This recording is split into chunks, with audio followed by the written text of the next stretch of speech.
favelado faroleiro, que tá Ah, sempre aqui com grande a gente favelado também, ó. faroleiro. Ele falou, ó: "Por que muitos dos pais não leem a Bíblia para os seus filhos ao ponto de os mesmos aprenderem e se aprofundarem, na palavra do nosso criador juntamente às crianças?" Excelente pergunta. Mais uma vez, né, como eu disse, é a máxima do que eu entendo, no ministério com adolescentes e também o ministério com criança. O problema do filho é o pai. Porque o pai é a primeira referência, os pais, são a referência primeira dos filhos. Então, se o filho não enxerga no pai, o exemplo, a motivação, o pai não pode cobrar isso dele. Você não lê a Bíblia, você não lê, mas o filho nunca viu o pai lendo. Então, nós temos lá em casa o hábito de fazer leitura, de ler na presença deles, de orar com eles, para que eles entendam, os nossos filhos, né, que esse é um movimento natural. Eh, e ainda mais sendo um pastor, eu entendo que eu tenho um desafio maior, porque o pastor é a minha profissão, entre aspas aqui, né, é a minha profissão. Então estar na igreja é a minha profissão, vou pôr entre aspas também, porque, ah, ir ao domingo no culto, embora ou pregue ou dirija a liturgia, ou esteja lá, não é exercício da minha profissão, mas é o chamado do crente, né, prestar culto ao Senhor.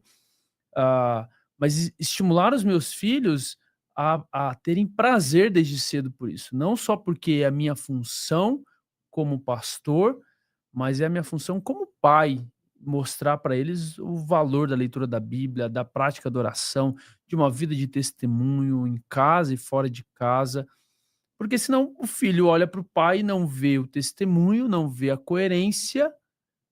E ele, então essa é a referência? Então ele vai seguir isso, naturalmente ele vai seguir isso. E se o pai um dia cobrar, o filho tão facilmente consegue identificar a hipocrisia, e fala: "Por que que você está me cobrando sendo que eu não vejo você fazendo?".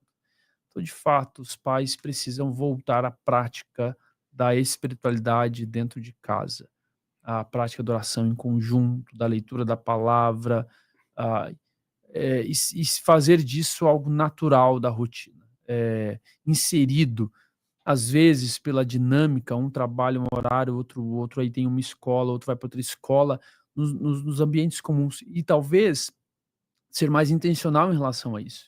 Então, se o tempo em comum que você tem com seus filhos é a ida de casa para a escola no carro, faça desse o momento de compartilhar a palavra, de orar junto com seus filhos. Não há desculpas. Embora o mundo seja corrido, as rotinas sejam doidas, não há desculpas. Então, de fato, eu vejo que falta nos pais, o exemplo do qual eles exigem dos seus filhos. Uhum.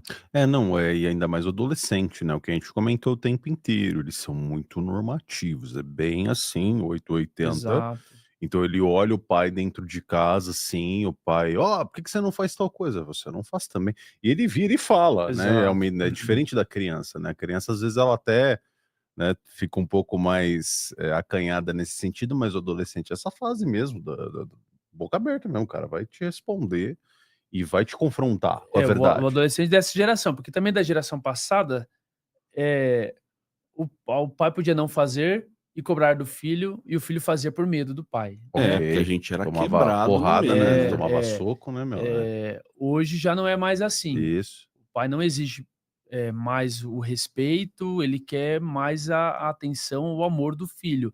Então não há essa tensão mais. Mas enfim, tanto do passado quanto do presente, se não tinha prática as práticas espirituais, eh, em casa, tá errado do mesmo jeito, Uhum. estava errado do mesmo jeito. Sim. É, e até uma coisa que a gente estava comentando, né, no outro encontro, que é justamente você iniciar isso com o seu filho na adolescência. Se não foi por uma conversão naquele período da vida dele, calhou, e você teve que iniciar ali, mas na verdade foi caí na real agora, eu deveria ter feito isso, agora eu vejo ele passando por certos dilemas que, não deveria ter passado, porque eu deveria ter dado esse esteio, essa raiz nele, para que ele tivesse uma formação nesse sentido, ele vai estranhar num primeiro momento, é óbvio, né? Você vai fazer uma mudança lá, o cara estava acostumado lá a ficar mexendo no celular naquela hora do dia, e agora não, agora nós vamos nos reunir aqui, venham todos, vamos ler a Bíblia. Não, tem que ser uma coisa natural, já colocar na rotina. Você tem filhos pequenos, você faz isso continuamente com eles. E aí eles chegam na adolescência, é só mais uma terça-feira, né? Exatamente, É exatamente. normal, normal. É, de fato, um desafio de, se não fazia, começar a fazer, mas não é porque há o desafio que você deve desistir, né. Claro. Vou fazer, vou começar a colocar pouco a pouco, antes da refeição, deixa eu só ler um texto bíblico aqui com vocês, e até que isso se torne algo normal, orgânico, e o filho comece a ver prazer nisso também. E eu digo, não é algo natural do ser humano a busca, eh, em desenvolver as práticas espirituais, ler a Bíblia e orar. Não é natural nosso. Uhum. Nós temos uma natureza caída, nós somos preguiçosos, somos procrastinadores, por isso que é algo que tem que ser desenvolvido. E toda prática que não me é natural e precisa ser desenvolvida, leva tempo, tem que ter persistência, mas nós encontramos na palavra de Deus encorajamento para isso, porque o Senhor é quem efetua em vós tanto querer quanto realizar. Então, saber que até mesmo para orar, para ler as escrituras, eu dependo do Senhor e eu devo desejar isso, orar por isso e ser intencional em desenvolver tais práticas, porque não é natural nosso. É isso.